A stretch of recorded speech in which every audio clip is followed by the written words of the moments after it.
Amen. Praise the lord. నా పేరు పిట్ట అనిల్ కుమార్ అండి. నేను లూకన్నోళ్ళ జూనియర్‌ని ఇంజినీరింగ్‌లో. నేను సాఫ్ట్‌వేర్ ఇంజినీర్ కింద ఉద్యోగం చేస్తున్నాను. నేను ఏసీటీసీలో master of divinity Bible course కూడా చేస్తున్నానండి. అన్న ఈరోజు ఇన్వైట్ చేశాడు. మొదటిగా ఈ అవకాశాన్ని ఇచ్చిన దేవునికి వందనాలు తెలియజేస్తున్నానండి. అలాగే మీ సంఘానంతటికిని అన్నకి ప్రత్యేకంగా వందనాలు తెలియజేస్తున్నానండి. Praise the lord.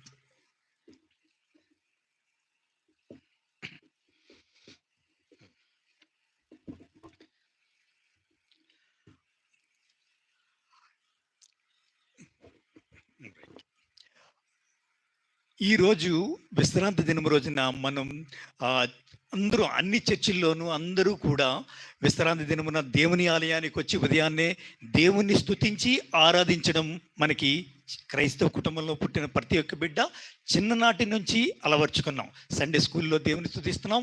అలాగే చర్చిల్లో కూడా దేవుని స్తుతించడానికి మనకి దేవుడు గొప్ప అవకాశాన్ని ఇచ్చాడు. ఈరోజు మనం దేవుణ్ణి ఆరాధిస్తున్నాం. ఆ ఆరాధనలోని దేవుడు పరిశుద్ధ వాక్యం ద్వారా మనతో కొన్ని లోతైన సత్యాల్ని, ఎటువంటి ఆరాధన చేయాలి, ఎలా ఆరాధన చేయాలి, మనం పరిశుద్ధ గ్రంథం ద్వారా కొన్ని విషయాలు, లోతైన సత్యాలను నేర్చుకోవడానికి ప్రయత్నం చేద్దామండి. బైబిల్ ఉంటే అందరూ బైబిల్ తీయండి. రిఫరెన్స్లు చెప్పినప్పుడు కొంచెం తీసి సహాయం చేయడానికి సహాయం చేయండి.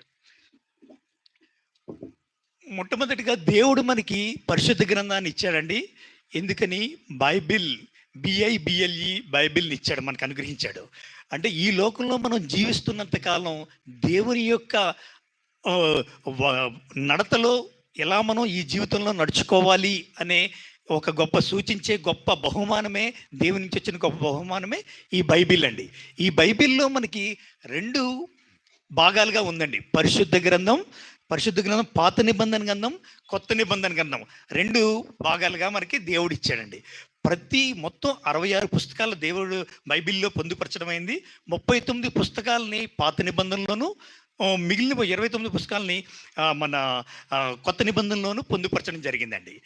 ఈ మొత్తం బైబిల్ని ప్రతి వాక్యం ద్వారా కూడా దేవుడు ప్రతి దినము మనతో ఒక కొత్త విషయాన్ని మాట్లాడడానికి ప్రయత్నం చేస్తూ ఉంటాడండి.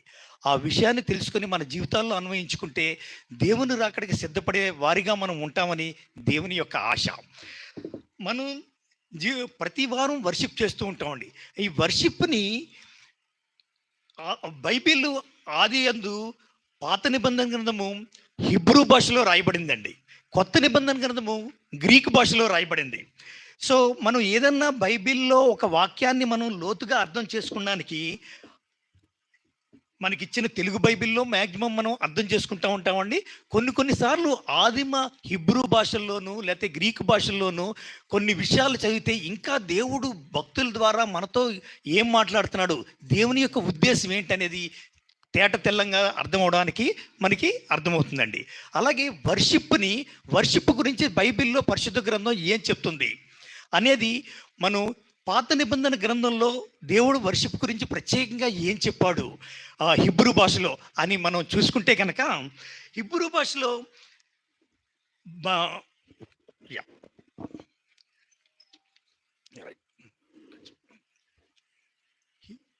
భాషలో వర్షిప్ మన తెలుగులో వర్షిప్ని ఆరాధన అంటామండి. మనం దేవుణ్ణి ఆరాధించడము. అదే హిబ్రూ భాషలో కనుక వర్షిప్ అనే మాటను తీసుకుంటే ఆవోదా అనే మాట అండి. దీనికి అర్థం ఏంటంటే ఆరాధన సూచిస్తుందండి. ఆవోదా అనే మాటకి మనం దేవుణ్ణి ఆరాధించాలి అనే మాటను సూచిస్తుందండి. అంటే దేవుని యొక్క సేవలో పాల్గొనాలి అనే మాట సూచిస్తుందండి. దేవుని వాక్యంలో మనం చూసుకున్నట్లయితే పాత నిబంధన గ్రంథంలో నిర్గమాకాండము 20వ అధ్యాయము 3వ వచనం,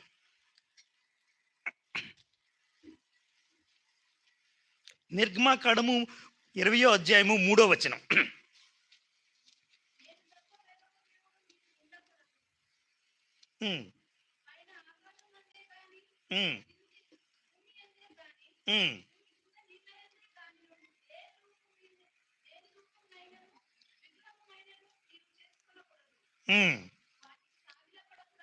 వాటిని పూజింపకూడదు. దేవుడు ఆవోద్ అనే హెబ్రీ మాట ద్వారా మనకి బైబిల్ గ్రంథం ద్వారా తెలియజేసేది ఏంటంటే, నేను తప్ప వేరొక దేవుడు నీకు ఉండకూడదు, పైన ఆకాశం అందే కానీ క్రింద భూమి అందే కానీ భూమి కింద నీళ్ళ అందే కానీ ఉండు దేని రూపమునైనను మనము విగ్రహమునైనను నువ్వు చేసుకోనకూడదు, వాటికి సాగిల పడకూడదు, వాటిని పూజింపకూడదు అని మనకి పరిశుద్ధుడే గ్రంథం ద్వారా మనకు తెలియజేస్తుంది. ఈ లోకంలో మన హృదయాల్లోనండి చాలా విగ్రహాలని ఉంటాయండి. హిందువులకైతే మనకి కనిపిస్తూ ఉంటాయి, కానీ విగ్రహాలు మనకి ఒక మనం చేస్తున్న ఉద్యోగం అవ్వచ్చు, లేకపోతే ధనం అవ్వచ్చు, లేకపోతే మన బిడ్డలు అవ్వచ్చు, దేవుని కన్నా ఎక్కువగా ఏదైతే ఇష్టపడుతున్నామో అది మనకి విగ్రహంతో సమానమేనండి. దేవుడు పరిశుద్ధ గ్రంథం ద్వారా అటువంటి విగ్రహాలు మనలో ఉండకూడదు అని తెలియజేస్తున్నాడండి. రెండవ మాటగా హిబ్రీ భాషలో షీరా అంటే మనం పాటల ద్వారా గానం ద్వారా ఇప్పుడు దాకా పాటలు పాడి దేవుణ్ణి స్తుతించామండి. షీరా అనే మాటకు అర్థం ఏంటంటే పాటల ద్వారా దేవుని గానం చేయడం ద్వారా దేవుని స్తుతించడం, దేవుణ్ణి ఆరాధించడము అనేది పరిశుద్ధ గ్రంథం ద్వారా మనం చూడగలమండి. నిర్మాకాండము 15వ అధ్యాయము 1వ వచనం.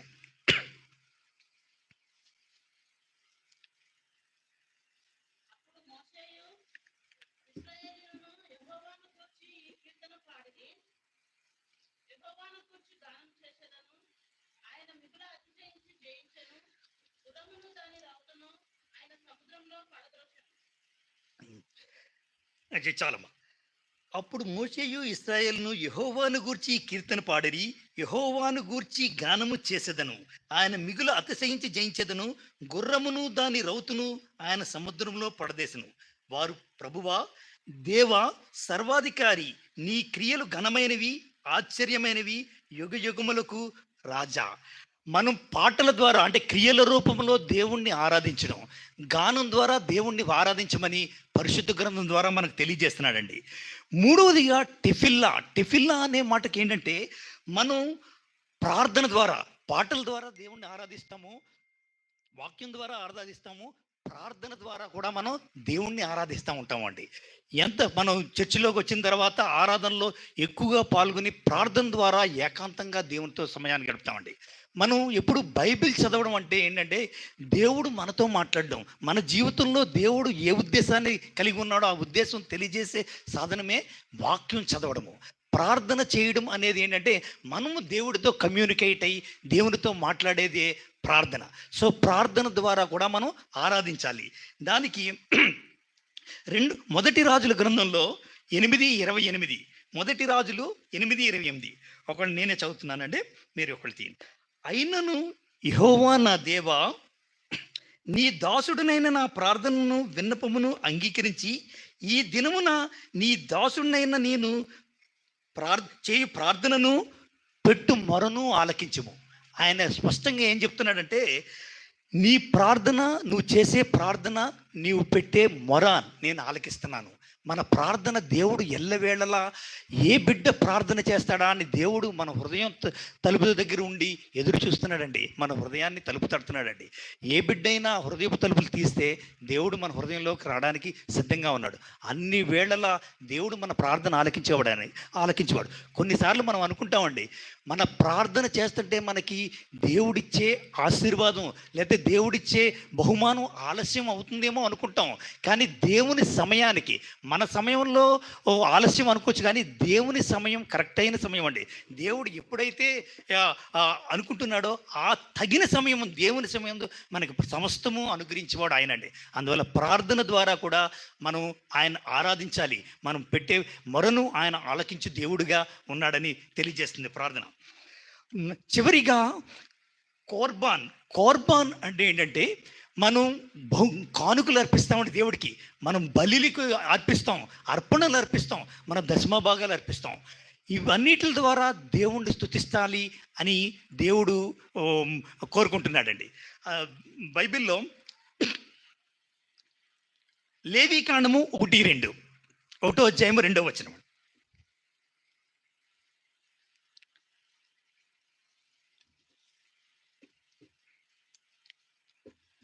లేవికాండం 1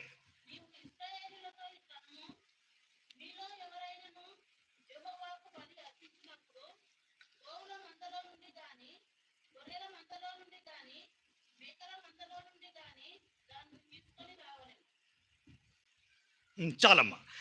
దేవుడు పరిశుద్ధ పాత నిబంధన గ్రంథం ద్వారా మనం దేవుణ్ణి ఆరాధించే విధానాల్లో ఆరాధనలో ప్రార్థనాపూర్వకంగా ఆరాధించాలి, పాటల ద్వారా గానం ద్వారా మనం ఆరాధించాలి. మనం ఇచ్చే దేవుని కానుకల ద్వారా హృదయపూర్వకంగా దేవుణ్ణి ఆరాధించినప్పుడు మన ఆరాధన తప్పకుండా ఆయన ధూపంలో చేరుతుంది అనే మన పరిశుద్ధ గ్రంథం ద్వారా మనతో మాట్లాడుతున్నాడండి పాత నిబంధనలో. అదే ఆరాధన గురించి మనం కొత్త నిబంధన గ్రంథంలో దేవుడు ఏం చెప్పాడు? కొత్త నిబంధన గ్రంథంలో చూసుకుంటే అంటే గ్రీకు మాటలో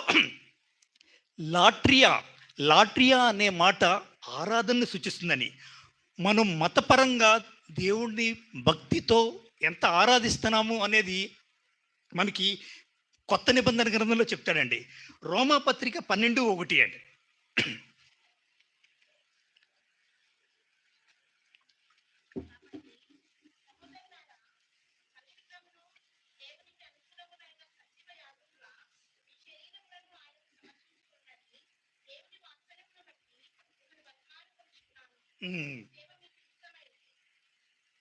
ఇట్టి సేవ మీకు యుక్తమైంది.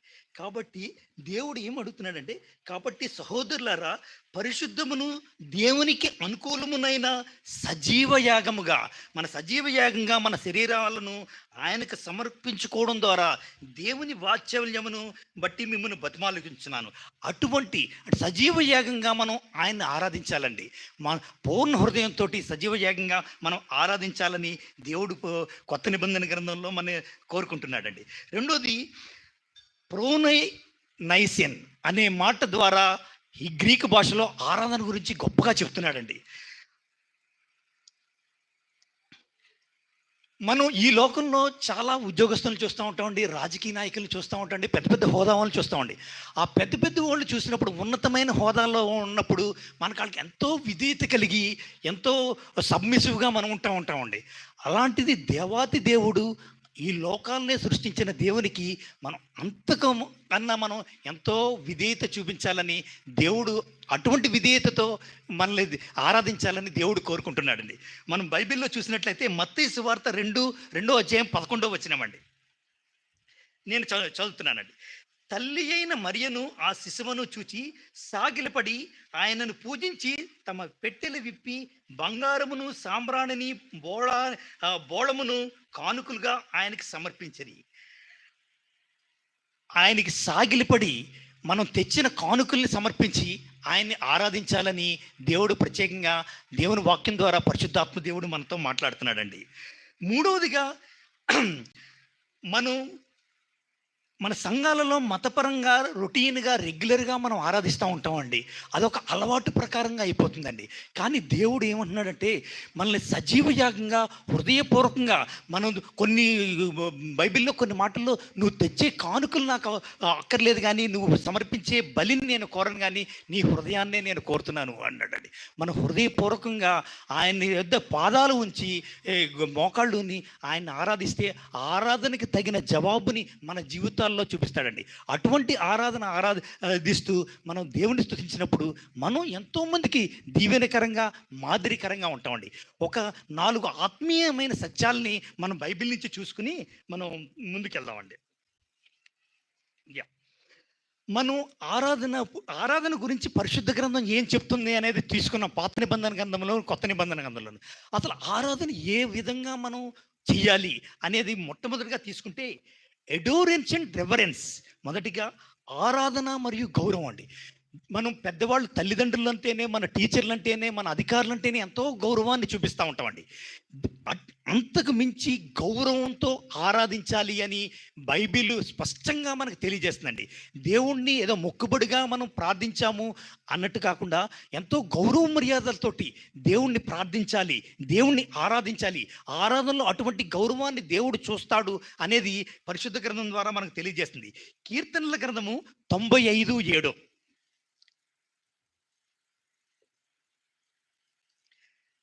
కీర్తనల గ్రంథము 95:7.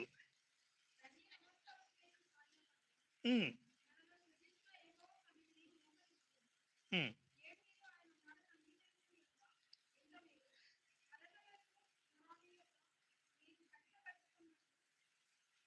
చాలమ్మా. రండి, నమస్కారము చేసి సాగిలి పడదము, మనలను సృజించిన యెహోవా సన్నిధిని మోకరించదము. నేడు మీరు ఆయన మాట అంగీకరించిన ఎడల ఎంత మేలు.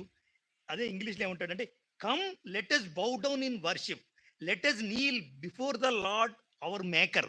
మనల్ని సృష్టించిన సృష్టికర్త ముందు మన మోకాళ్ళుని ఆయన్ని ఆయనకి సాగిలపడి ఆయన్ని ఆరాధించాలని మనకి చెప్తున్నాడండి. రెండవదిగా, త్యాగపూరితంగా మనం ఆయనకి లోబడాలి, త్యాగపూరితంగా లోబడాలి. సాక్రిఫిషియల్ సరెండర్ అంటారండి. త్యాగపూరితంగా మనం ఆయన యొక్క సార్వభౌమాధికారానికి లోబడి ఆరాధిస్తే కనుక ఆరాధన ఎంతో నీతిమంతంగాను ఆయన అంగీకారంగాను ఉంటుందని పరిశుద్ధ గ్రంథం ద్వారా తెలియజేస్తున్నానండి. రోమా పత్రిక 12:1 అండి. ఉమ్, ఉమ్, ఉమ్, ఉమ్, యుక్తమైనది. కాబట్టి సహోదరులారా, పరిశుద్ధమును దేవునికి అనుకూలమైన సజీవ యాగముగా మన శరీరాలను సమర్పించుకోవాలండి. మనం రెగ్యులర్గా ఆదివారం వస్తున్నాము, మొక్కుబడిగా ఆరాధన చేస్తున్నామని కాకుండా మనం సజీవ యాగంగా ఆయనకి మనం సమర్పించుకున్నట్లయితే మన ఆరాధన ఎంతో అర్థవంతంగా ఆయన అంగీకరించే రీతిలో అక్కడ దేవుని సన్నిధి ఉండి ఆ ఆరాధనని స్వీకరించి మనకు కావలసిన తలాంతుల్ని ఇవ్వడానికి మన దేవుడు సిద్ధంగా ఉన్నాడండి. అదే మూడవ మాట్లాడుకుంటే, సబ్మిషన్ అండ్ ఒబీడియన్స్. త్యాగపూరితంగా ఆరాధించాలి. మూడోది, సమర్పణ విధేయత కలిగి ఆరాధించాలి. మనం ఎంతో సమర్పించుకోవాలి. మనం సమర్పించుకుంటాం. సేవకు వచ్చిన వాళ్ళు అండి, వాళ్ళ జీవితాలను వాళ్ళు సమర్పించుకుంటారు. వారి కుటుంబాలను వదిలి సేవకు వచ్చి ఎంతో ప్రయాసపడి ఈ దూర ప్రాంతాలు వెళ్ళి సేవ చేస్తూ ఉంటారండి. మన దేశానికి మిషనరీలు వచ్చి ఎంతగానో సేవ చేశారు. వారి కుటుంబాలను త్యాగం చేశారు, వారి వ్యక్తిగత జీవితాలు త్యాగం చేశారు. సేవ చేసి మనకి ఆ దేవుణ్ణి, ఆ సువార్తని మనకు అందించారండి. అలాగే దేవుడు కూడా మనం దేవుణ్ణి తెలుసుకున్న బిడ్డలమై ఉండి మన నుంచి కోరుకునేది ఏంటంటే సమర్పణ. మన జీవితం ఆయనకి సమర్పించుకోవాలి. త్యాగపూరితంగా సమర్పించుకొని ఆయన ఆరాధించినప్పుడు అది ఎంతో అర్థవంతంగా ఉంటుందని పరిశుద్ధ గ్రంథం ద్వారా మనతో తెలియజేస్తున్నాడండి. దాని వాక్యంలో చూసుకుంటే 1 సమూయేలు 15:22.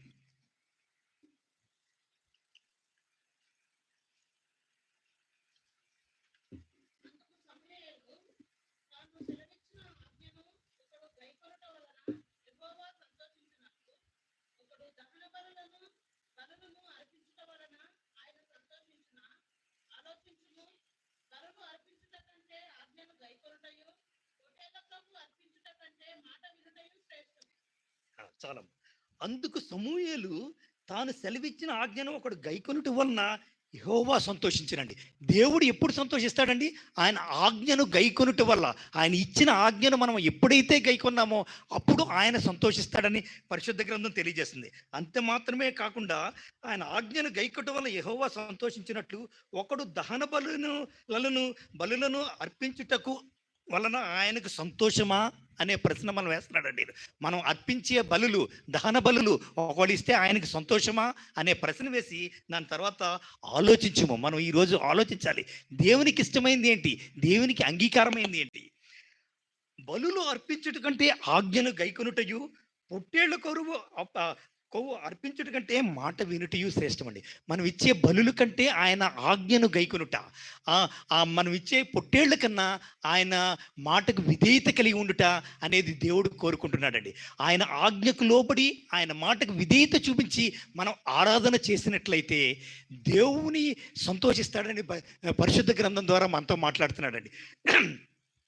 నాలుగవదిగా, ఆధ్యాత్మిక సంఘర్షణ పరివర్తన.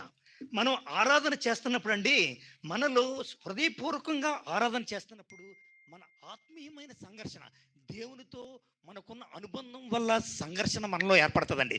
ఆ సంఘర్షణ ద్వారా పరివర్తన, హృదయ పరివర్తన కలుగుతుందండి. మనం ఒకసారి రక్షింపబడిన నువ్వు నేను ప్రతి క్షణము ఆయన రక్తంలో మన హృదయాన్ని కడుక్కుంటూ ముందుకు వెళ్ళాలండి.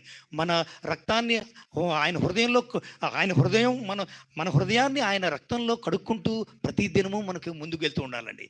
అందుకని బైబిల్లో మనం వాక్యంలో మనం చూసుకున్నట్లయితే ఎంతో విశాల హృదయంతోనూ మనసుతోనూ ఆయనకు దగ్గరవుతున్న మనము ఆయన ఉనికిని మనం ఎక్కడైతే ఆరాధిస్తామో ఆయన సన్నిధి ఉంటుందండి.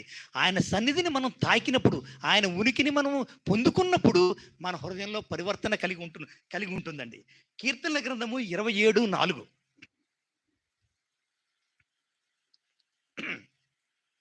కీర్తనలు 27:4.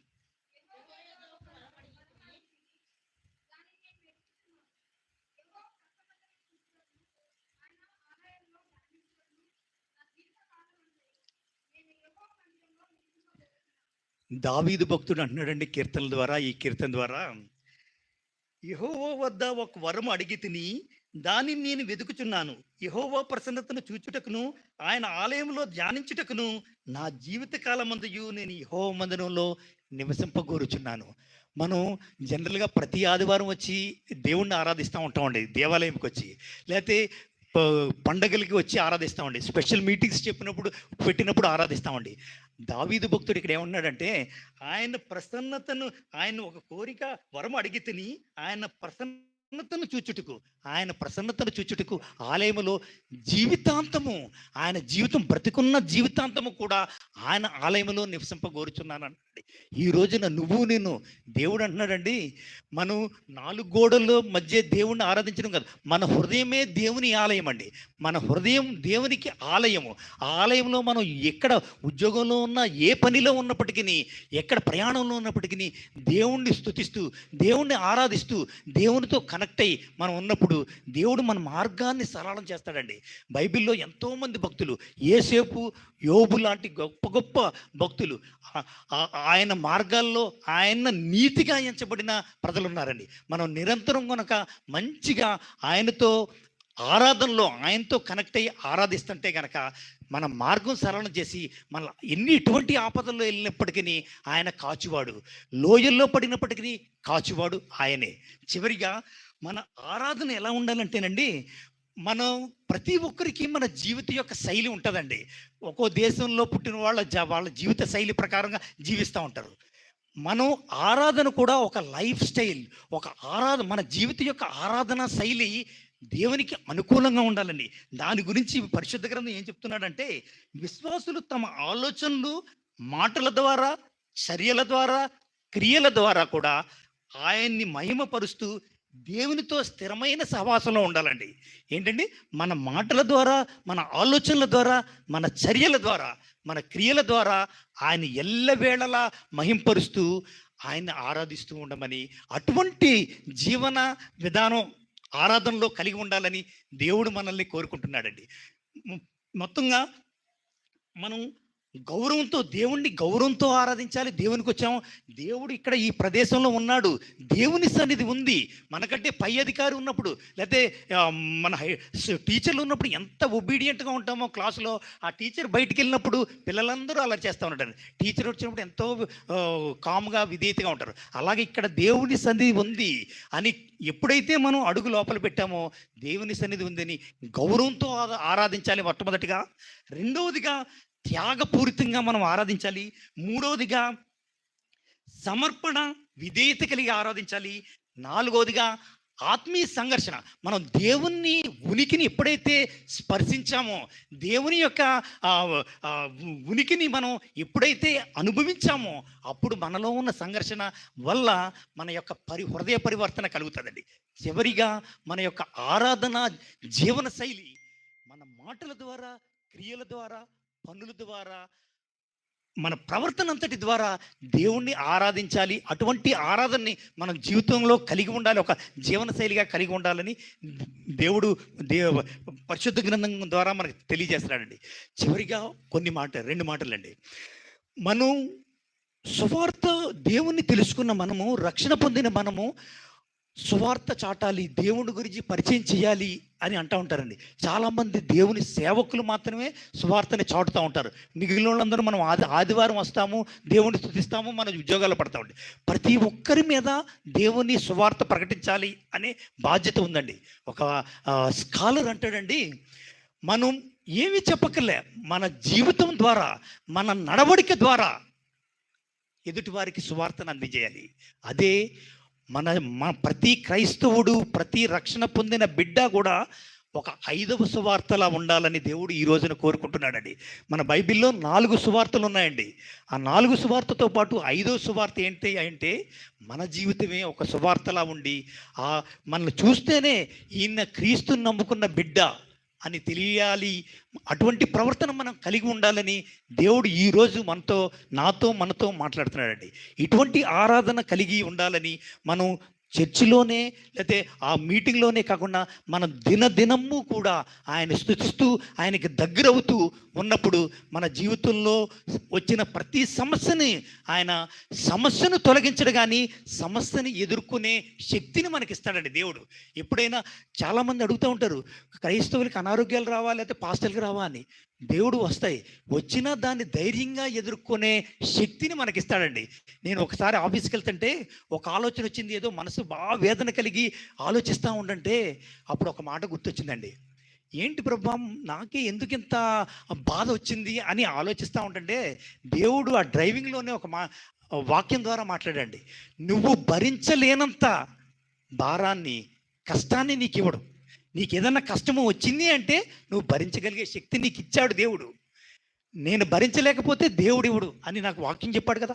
ఆ వాక్యాన్ని నమ్ముతున్న నేను దేవుణ్ణి మీద విశ్వాసం ఎలా పెళ్ళగిల్లుతుంది అని చెప్పి ఎంతో బలము చేకూరి ఇంక ఎటువంటి కష్టం వచ్చినా, ఎటువంటి బాధ వచ్చినా అది దేవుని మీద ఆనుకుని ఆయన స్తుతిస్తున్నప్పుడు ఆ బాధని తొలగించే ధైర్యాన్ని, ఎదుర్కొనే శక్తిని దేవుడు ఇస్తాడని పరిశుద్ధ గ్రంథం ద్వారా మనకు తెలియజేస్తున్నాడండి. ఈ కొద్ది మాటలు మన హృదయాల్లో భద్రం చేసుకుని మంచి నేలను పడిన విత్తనం వలె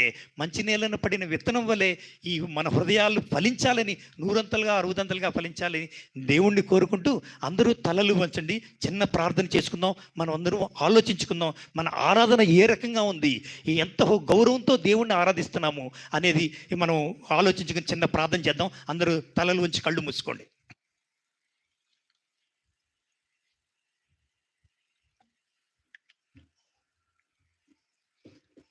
అందరూ వ్యక్తిగతంగా ఎవరికి వాళ్ళు హృదయాలు విప్పి, ప్రభువా, మేము పుట్టినప్పటి నుంచి తండ్రి నాయన మీ చర్చికి వచ్చి నాయన మిమ్మల్ని ఆరాధిస్తున్నాము, మిమ్మల్ని ప్రార్థనలో ఉంటున్నాము తండ్రి.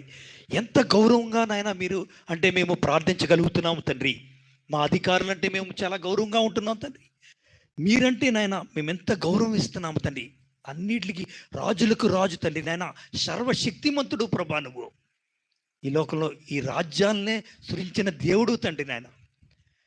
అలాంటిది నాయన మేము ఎంత గౌరవంగా మిమ్మల్ని ఆరాధించాలో ఈ రోజున మీ వాక్యం ద్వారా మాకు తెలియజేశారు ప్రభా. అట్లాగే తండ్రి నాయన మేము ఎంత త్యాగపూరితంగా తండ్రి మాకిచ్చిన కానుకలే కాదు ప్రభా, మాకిచ్చిన ధనమే కాదు ప్రభా, మాకిచ్చిన సమయాన్ని, ఎంత సమయాన్ని మీ కొరకు మేము వెచ్చించగలుగుతున్నాం తండ్రి. మాకు ఈ రోజుకి 24 గంటలు ఇచ్చినప్పుడు ఆ 24 గంటలు ఎంత సమయాన్ని మీతో మేము గడపగలుగుతున్నాం తండ్రి. ఒకవేళ తక్కువగా గడుపుతుంటే కనుక ఈ రోజు నుంచే నాయన తండ్రి ప్రభువా, మేము మీతో ఎక్కువ సమయాన్ని గడపగలిగే శక్తిని మాకు దయచేయమని మనం ప్రార్థిద్దాం. మన సమయాన్ని దేవునికి ఎంత సమయాన్ని ఇవ్వాలి ప్రభా, ఇంకా ఎక్కువగా సమయాన్ని ఇస్తూ దేవునితో మనం ఎక్కువ గడపడానికి, ఎక్కువ ఆరాధనలో ఉండడానికి ప్రయత్నం చేద్దాం. అలాగే మనకిచ్చిన శక్తిని మనం అన్ని పనులకి, లోకంలో ఉద్యోగం చేయడానికి, మనం అన్ని పనులు చేయడానికి మన శక్తి సామర్థ్యాలను ఉపయోగిస్తున్నాం. కానీ దేవుని పని నిమిత్తం, దేవుని సేవ నిమిత్తం ఎంతవరకు మనం మన శక్తి సామర్థ్యాల్ని ఉపయోగించగలుగుతున్నాము? ఒకళ్ళ తక్కువగా ఉపయోగిస్తున్నట్లయితే ఇంకా ఎక్కువగా దేవుని సేవ నిమిత్తం, దేవుని కోసం మనం శక్తియుక్తుల్ని ఉపయోగించడానికి ఆయన సహాయాన్ని అడుగుదాం. అట్లాగే మనం సంపాదిస్తున్న ద్రవ్యాన్ని దేవుని కోసం ఎంతగా ఉపయోగించగలుగుతాం? మన బిడ్డల కోసం, మన కుటుంబాల కోసం ఎంతో ప్రయాసపడుతున్నామే. అని ఈ రోజున దేవా, నేను నాతోనూ మాట్లాడే ప్రభా, మా సమయాన్ని, శక్తి సామర్థ్యాన్ని, ద్రవ్యాన్ని మీ యొక్క సేవలో మేము ఉపయోగించగలిగిన ఉపయోగించి నూరంతలుగా మేము ఆశీర్వాదాలు పొందులాగిన మమ్మల్ని చేయమని అడుగుతున్నాం తండ్రి. అట్లాగే ప్రభా, మేము సమర్పణ కలిగి తండ్రి నాయన, మా హృదయాన్ని సమర్పించి సజీవ యాగంగా తండ్రి నాయన, నువ్వు బలులు కోరట్లేదు ప్రభా, అర్పణలు కోరట్లేదు ప్రభా, వాటికంటే నాయన మీ మాట వినడం, మీ మాటకు విధేయత చూపించడం తండ్రి, మీ ఆజ్ఞకు లోబడడం అనేది ఎంతో మీకు ఆనందాన్ని తెలియజేస్తుంది ప్రభా. అట్లాగే నాయన మీరు ఉన్నారనే ఉనికిని మేము తెలుసుకున్నప్పుడు, అనుభవించినప్పుడు మాలో పరివర్తన ఎంతవరకు పరివర్తన కలిగింది, మీ ఉనికిని మేము ఎంతవరకు అనుభవించగలుగుతున్నాము తండ్రి. ఒకవేళ తండ్రి నాయన సాతానుడు మా యొక్క ఆలోచనలు వాటిని దొంగిలిస్తున్నట్టయితే తండ్రి నాయన వాటిని లయపరచండి తండ్రి. మేము ఇక్కడ ఉన్నంతసేపు మీ సన్నిధిని తండ్రి, మీ ప్రసన్నతను తండ్రి మేము అనుభవించేలాగున, మా హృదయ పరివర్తన కలుగులాగున చేయమని అడుగుతున్నాం తండ్రి. చివరిగా తండ్రి, మా ఆరాధన జీవన శైలి, మా యొక్క జీవన శైలిలో ఒక ముఖ్యమైన భాగంగా మా ఆరాధన ఉండుటకు సహాయం చేయమని అడుగుతున్నాను తండ్రి. దేవా, thank you lord giving this opportunity. ఎంతో మా హృదయాన్ని తాకినందుకు వేలాది స్తోత్రం తండ్రి. మేము ఉంటున్న ప్రతి ఒక్క బిడ్డ, ఒక పేరెంట్స్ అవ్వచ్చు, ఇక్కడ ఉంటున్న పేరెంట్స్ అవ్వచ్చు, తల్లి అవ్వచ్చు, తండ్రి అవ్వచ్చు, ఒక స్టూడెంట్ అవ్వచ్చు, మేము ఏ స్థితిలో ఉన్నప్పటికీ మేము యథార్థమైన క్రైస్తవ గృహ నిర్వాహకుడుగా నాయన మీరు అప్పగించిన పనిని చక్కగా నెరవేర్చుటకు తండ్రి నాయన మాకు సహాయం చేయమని అడుగుతున్నాం తండ్రి. నాయన యోబుని నువ్వు చూసినప్పుడు తండ్రి, ఈ లోకంలో నీతిమంతుడుగా నాయన మీరు ఎంచుకున్నారు తండ్రి. అటువంటి నీతిమంతుడుగా మమ్మల్ని ఎంచుకున్నానికి తండ్రి, అటువంటి ప్రవర్తన కలిగి ఉండడానికి మీ వాక్యంతో మమ్మల్ని నింపమని అడుగుతున్నాం తండ్రి. చివరిగా తండ్రి నాయన, మాలో ఉన్న విగ్రహాలు తండ్రి నాయన బయటికి కనిపించకపోవచ్చు తండ్రి. అబ్రహాము విషయంలో తండ్రి నాయన లేకిచ్చిన కుమారుడు విగ్రహంగా అయ్యాడేమో అని ఆయన్ని ఒక్కగానొక్క కుమారుని బలి అడిగావు తండ్రి. ఆయన బలి ఇస్తున్న చివరి సమయంలో సంపూర్ణంగా దేవుడి మీదే ఆధారపడ్డాడు. కొడుకుని విగ్రహంగా చేసుకోలేదని నిశ్చయించుకొని తండ్రి నాయన ఆ బలిని తీసుకోలేదు ప్రభా. అటువంటి విగ్రహాలు ఏమైనా మాలో ఉన్నాయా? మా యొక్క ఉద్యోగాలు కానీ, మా యొక్క ధనము కానీ, సంపదలు కానీ తండ్రి, మా బిడ్డలు కానీ ఎవరన్నా మా హృదయాల్లో విగ్రహాల కంటే మీకన్నా ఎక్కువగా మేము ప్రేమిస్తున్నట్లయితే, వారిని ఆరాధిస్తున్నట్లయితే, ఈరోజే అటువంటి బంధకాల నుంచి మమ్మల్ని విడిపించమని అడుగుతున్నాం ప్రభా. ఈరోజే మాలో ఉన్న బలహీనతల నుంచి విడిపించి వాటిని సమాధి చేసి నూతన పునరుద్ధానమును, జీవమును, అటువంటి జీవంతో మమ్మల్ని నింపమని, మీకు సాక్షులుగా ఎక్కడ ఉన్నప్పటికీ నిలబెట్టమని, మా జీవితమే 5వ సువార్తగా ఇతరులకి చాటే భాగ్యాన్ని దయచేయమని, మా ప్రవర్తన ద్వారా నాయన మేము సువార్త చెప్పేవారుగా ఉండుటకు సహాయం చేయమని అడుగుచు ఈ చిన్ని ప్రార్థన తండ్రి, ఈ వెత్తబడిన వాక్యాన్ని 100 60 30 ఫలింపు చేయమని అడుగుచు మమ్మల్ని ఇంకా బలపరచమని అడుగుచు. నీ చిత్తమైతే, నీ రాకడ ఆలస్యమైతే మరొకసారి మేమందరం కలిసి నిన్ను సంతోషంగా స్తుతించుకునే భాగ్యం దయచేయమని అడుగుచు ఈ చిన్ని ప్రార్థన అంగీకరించమని నజరేయుడైన యేసుక్రీస్తు నామం పేరట మిక్కిలి వినయంగా బ్రతిమలాడి వేడుకొంచున్నాము తండ్రి. ఆమేన్. Praise the Lord. అందరికీ వందనాలండి.